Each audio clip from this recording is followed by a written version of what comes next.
मराठा समाजाचे नेते मनोज जरांगे पाटील यांनी मुख्यमंत्री एकनाथ शिंदे आणि उपमुख्यमंत्री देवेंद्र फडणवीस यांच्या बाबतीत अपशब्द काढले आणि त्याचे तीव्र पडसाद आज विधानसभा आणि विधान परिषदेत उमटले। जरांगे पाटील यांचा बोलवता धनी कोण आहे यावरही विधिमंडळात आरोप प्रत्यारोप झाले। मात्र जरांगेंनी अशी भाषा वापरणं अयोग्य होतं अशीच सगळ्यांची भावना होती। खरं तर विधिमंडळाचं विशेष अधिवेशन बोलवून मराठा समाजाला 10% आरक्षण देण्याचा निर्णय सर्वांनी एकमताने मंजूर केला। तरीही जरांगे पाटील यांचं उपोषण सुरू आहे। जरांगे पाटील यांनी केलेली अशी टीका किंवा त्यांनी वापरलेली भाषा मराठा समाजाला कितपत मान्य आहे हे अजून तरी समजलेलं नाहीये। पण अशा प्रकारच्या भाषेमुळे मराठा समाजाचं आरक्षणासाठीचं आंदोलन भरकटत चाललंय की काय अशी शंका मात्र नक्कीच येऊ लागलीये। मराठा समाजाला आरक्षण मिळावं यासाठी सरकारच्या पातळीवर काय काय प्रयत्न झाले आणि हे प्रकरण न्यायालयात कसं पोहोचलं हे आपण पाहू। व्हिडिओ शेवटपर्यंत पहा, कारण आम्ही यात तुम्हाला देणार आहोत महत्त्वाची आकडेवारी जी तुम्हाला या विषयाकडे सजगपणे पाहण्यास मदत करेल। चॅनलला सबस्क्राईब करा, लाईक करा आणि हो, कमेंट करायला विसरू नका। नमस्कार, मी स्नेहल। आजच्या आपल्या पहिल्याच व्हिडिओसाठी आम्ही जरांगे पाटील हा विषय निवडला कारण तशी परिस्थितीच निर्माण झालीये।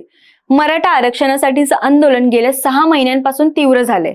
आंतरवाली सराटीजवळ झालेल्या लाठीमारानंतर जरांगे पाटील यांनी आमरण उपोषण सुरू केलं आणि ते नावारूपाला आले। यापूर्वी मराठा क्रांती मोर्चाचे मोठमोठे मोर्चे निघाले, तेही अगदी शांततेतच। लाखोंचे मोर्चे इतक्या शिस्तीत निघू शकतात हे मराठा समाजाने अख्ख्या जगाला दाखवून दिलं। अगदी मुंबईत सुद्धा असा मोर्चा निघाला होता, त्याला कुठेही गालबोट लागलं नाही।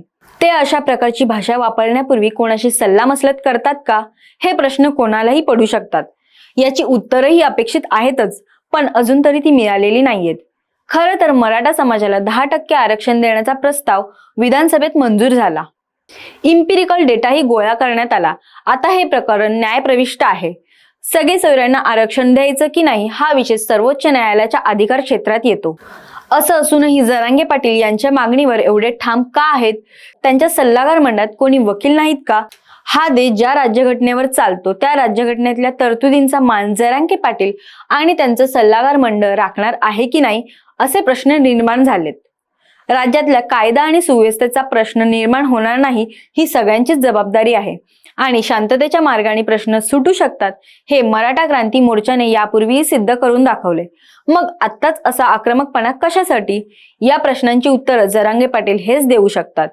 पण याआधी मराठा आरक्षणासाठी सरकारच्या पातळीवर कोणकोणते प्रयत्न झाले याचा थोडक्यात आढावा घेऊ। दिनांक 22 मार्च 1982 रोजी अण्णासाहेब पाटील यांनी मंडल आयोगाला विरोध करत मराठा आरक्षणासह 11 मागण्यांसाठीचा पहिला मोर्चा मुंबईत काढला होता। आर्थिक निकषावर मराठा समाजाला आरक्षण देण्याची मागणीही त्यावेळी करण्यात आली होती, पण त्यांची कोणतीच मागणी पूर्ण झाली नाही म्हणून त्यांनी आत्महत्या केली होती। त्यामुळे मराठा आरक्षणाचा मुद्दा हा गेल्या 42 वर्षापासून प्रलंबित आहे। जरांगे पाटील यांनी हा मुद्दा पहिल्यांदा काढला नाही हे इथं लक्षात घ्यायला हवं। महाराष्ट्रात 1995 साली स्थापन झालेल्या पहिल्या राज्य मागासवर्ग आयोगाचे अध्यक्ष न्यायमूर्ती खत्री यांच्याकडे ज्यावेळी मराठा आरक्षणाचा प्रश्न आला त्यांनी 2000 साली अहवाल सादर केला। ज्या पोटजातींची नोंद मराठा कुणबी किंवा कुणबी मराठा अशी आहेत त्यांना कुणबी जातीचे प्रमाणपत्र देऊ शकता।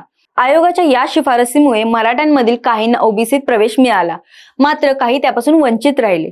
2008 साली बापट आयोगाने मराठा समाजाला इतर प्रवर्गामध्ये समाविष्ट करण्यासाठी नकार दिला। बापट आयोगाच्या अहवालानंतर मराठा संघटना आक्रमक झाल्या। त्यानंतर निवडणुका जवळ येताच काँग्रेस राष्ट्रवादी सरकारने 21 मार्च 2014 ला राणे समितीची स्थापना केली।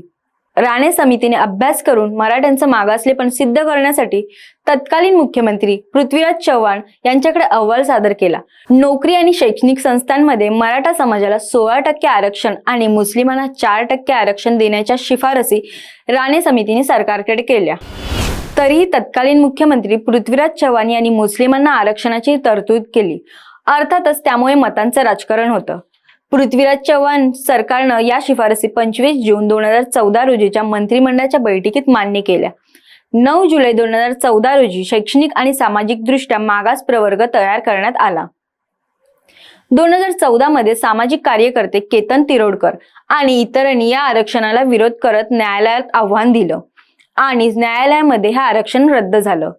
त्यानंतर 2018 मध्ये तत्कालीन मुख्यमंत्री देवेंद्र फडणवीस यांनी न्यायमूर्ती गायकवाड यांची समिती स्थापन केली आणि या समितीने 3 शिफारसी केलेल्या राज्य सरकारने मंजूर केल्या.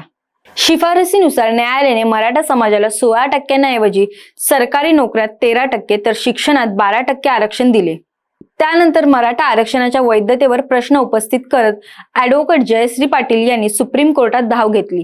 त्यानंतर सुप्रीम कोर्टात सुनावणी पूर्ण झाल्यानंतर मराठा आरक्षण सुप्रीम कोर्टात रद्द केलं गेलं. आता हे का रद्द केलं गेलं?